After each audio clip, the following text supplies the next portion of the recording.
Hello, नमस्कार, good morning. आप सबका फिर से हिंदी की क्लास में स्वागत है। और आज का जो विषय है वो विलोम शब्द है। अर्थ और उदाहरण सहित हम इस पर बात करेंगे। विलोम शब्द क्या होता है, कैसे होता है। तो सबसे पहले हम विलोम शब्द की परिभाषा की बात करेंगे। विलोम का अर्थ होता है उल्टा या विपरीत। आप इस बात का ध्यान रखें कि विलोम का अर्थ क्या होता है, उल्टा या विपरीत। वो शब्द जो किसी वस्तु के गुण का विपरीत या विरोधी शब्द बताए, वस्तु के गुण का विपरीत या विरोधी शब्द बताए, उसे हम क्या कहते हैं, विलोम शब्द कहते हैं। अंग्रेजी में यही एंटोनियम्स हैं, एंटोनियम कहते हैं ऐसे अंग्रेजी में। हिंदी में इसे विलोम भी कहते हैं, विपरीत भी कहते हैं, या विरोधी शब्द भी कहते हैं। तो जैसे गोरा का विपरीत क्या होगा, काला, और सच का विपरीत क्या होगा, झूठ।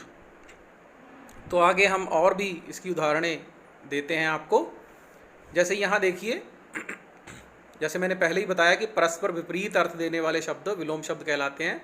वाक्य देखो, वह आज प्रसन्न दिखाई दे रहा है, तो इसमें प्रसन्न जो शब्द है उसका उल्टा क्या है, अप्रसन्न। वह आज अप्रसन्न दिखाई दे रहा है। इसी प्रकार वह आलसी व्यक्ति है, वह परिश्रमी व्यक्ति है। तो आलसी का विपरीत शब्द क्या हो गया, परिश्रमी हो गया।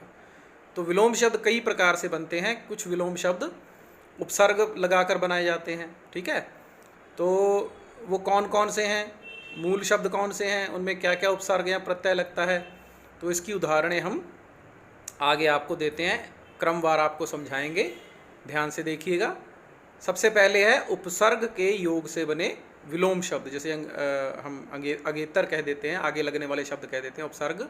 जैसे आ उपसर्ग के योग से बने विलोम शब्द कौन कौन से हैं, ज्ञान से अज्ञान, तृप्त से अतृप्त, न्याय से अन्याय, प्रसन्न से अप्रसन्न, है ना, धर्म से अधर्म, शांति से अशांति। तो इस प्रकार ये अ उपसर्ग से शब्द है स्वस्थ का अस्वस्थ। आगे देखिए अन उपसर्ग से। इसी प्रकार अन कहाँ कहाँ लगता है, जैसे आदर का अनादर, आगत का अनागत, इच्छा का अनिच्छा। तो इसमें ज़्यादा कुछ नहीं करना है, सिर्फ अन लगाना है। इष्ट का अनिष्ट उल्टा हो जाता है। उचित का अनुचित शब्द हो जाता है, विरोधी। उदार का क्या हो जाता है, अनुदार। एक का देखो अनेक हो गया, एक का उल्टा शब्द। और औपचारिक का अनौपचारिक। तो ये अन उपसर्ग के योग से विलोम शब्द जो हैं ये बनते हैं। इसी प्रकार तीसरा पॉइंट देखिए, अप उपसर्ग के योग से बने विलोम शब्द। तो अप जब आगे लग जाता है, जैसे शकुन का अपशकुन, शब्द का अपशब्द, उपकार का अपकार, कीर्ति का अपकीर्ति, यश का अपयश, और मान का अपमान। इसी प्रकार अव उपसर्ग के योग से बनते हैं।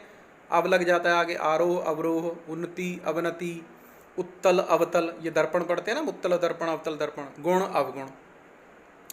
फिर देखिए कु उपसर्ग के योग से बने विलोम शब्द। सुकर्म का कुकर्म, सुमार्ग का कुमार्ग। देखो ये कु आगे लगता है सिर्फ। सुविचार का कुविचार, सुमति का कुमति, सुपात्र का कुपात्र, सुपुत्र का कुपुत्र, विख्यात का कुख्यात। इसी प्रकार दुर उपसर्ग के कौन कौन से योग से बनते हैं, जैसे सज्जन का दुर्जन, सदगति का दुर्गति। तो इसमें दुर आगे लग जाता है। सदाचार का दुराचार, सद्भावना का दुर्भावना, सौभाग्य का दुर्भाग्य, ठीक है। तो इन सबको आप कॉपी पर लिखो, बार बार आप जब पढ़ोगे याद करोगे तो आपके दिमाग में बैठ जाएंगे ये। इसी प्रकार ना उपसर्ग के योग से बने विलोम शब्द। ना कहाँ कहाँ लगता है, जैसे कबूल का ना कबूल, काबिल का ना काबिल, कामयाब का ना कामयाब, खुश का ना खुश। तो ये सभी ना उपसर्ग के योग से बनते हैं। पाक का नापाक, बालिग का ना बालिग, मंजूर का ना मंजूर, मुमकिन का ना मुमकिन। इसी प्रकार वाकिफ का ना वाकिफ। तो ये सब उपसर्ग मात्र से ही विलोम शब्द बन जाते हैं लगाने से। जैसे निर उपसर्ग के निराशा, आश्रित का निराश्रित, आधार का निराधार, मोही का निर्मोही। देखो निर आगे लग गया। और पर से स्वकीय का परकीय, स्वाधीन का पराधीन, है ना, स्वाधीन स्वतंत्र, पराधीन गुलाम, स्वतंत्र का परतंत्र। देखो ये भी उसी से बन गया।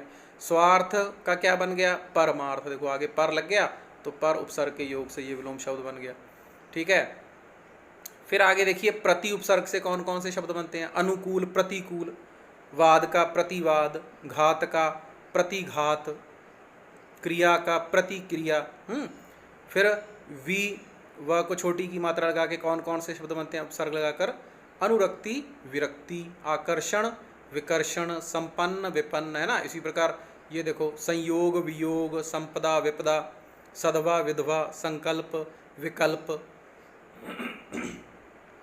फिर देखिए कुछ विलोम शब्द मूल रूप में ही प्रयुक्त होते हैं। अब इसमें देखो कोई विलोम मतलब उपसर्ग अपसर्ग नहीं है। जैसे अंत का आरंभ, अंतिम आरंभिक, इसको थोड़ा सा याद करना पड़ता है, कठिन है। अमृत का विष, अल्प का अधिक, ये बिना उपसर्ग के शब्द हैं। अस्त का उदय, है ना, इंसान, हैवान, निंदा, प्रशंसा, ये सब आप कॉपी पे लिख लेना। छुटकारा, बंधन, जड़, चेतन, जिंदाबाद, मुर्दाबाद, जीवन, मरण, आम जीवन में हम इसका प्रयोग करते हैं। द्वेष, राग, दिवस, रात्रि। और शब्द देखो, ऊसर का उपजाऊ, है ना, ओझल का समक्ष, कंजूस का दानी होता है उल्टा, तो एक आदमी कंजूस है, एक दानी है, दोनों विपरीत हो गए। कटना का जुड़ना, कमाना, खर्चना। इसी प्रकार कीमती का सस्ता, खरा का खोटा, भोला चालाक, महंगा सस्ता, मित्र शत्रु, यशस्वी कलंकित। और आगे देखो इसमें नौकर मालिक, तो ये दोनों उलट हैं। पालक संहारक, प्रश्न उत्तर, हम आम पढ़ते हैं प्रश्न का उत्तर होता है, इसका उल्ट होता है।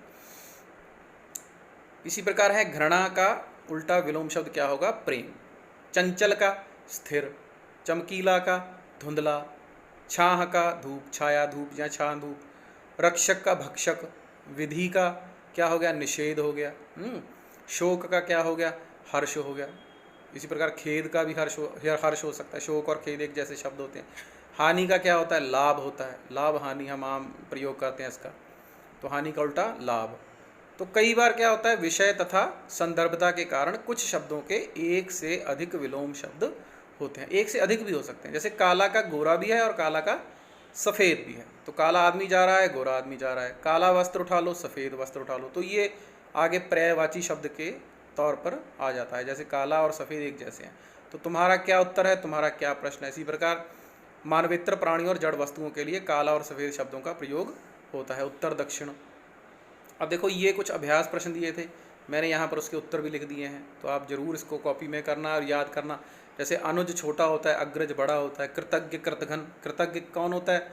जो किए गए उपकार को माने। कृतघ्न जो किए गए उपकार को ना माने। एकता, अनेकता, प्रत्यक्ष, अप्रत्यक्ष, वीर, कायर, दुरुपयोग, सदुपयोग, सार्थक, निरर्थक, निश्चित, अनिश्चित, करुण, निष्ठुर, कुमार्ग, सुमार्ग, आयात, निर्यात, उधार, नगद, मानव, दानव, हार, जीत, नायक, खलनायक। तो ये कुछ शब्द हैं, इसको आप जरूर याद कर लेना। उत्तीर्ण, अनुत्तीर्ण, खेद, हर्ष। तो ये बहुत ही साधारण विषय है, इसको आसानी से याद किया जा सकता है। अगर आपको ये वीडियो पसंद आया हो तो मेरे चैनल को ज़रूर सब्सक्राइब, लाइक और शेयर ज़रूर करें। तो मित्रों, आपकी शेयर से ही इस चैनल में और नए विषयों को मैं साथ जोड़ूंगा। जय हिंद, नमस्कार।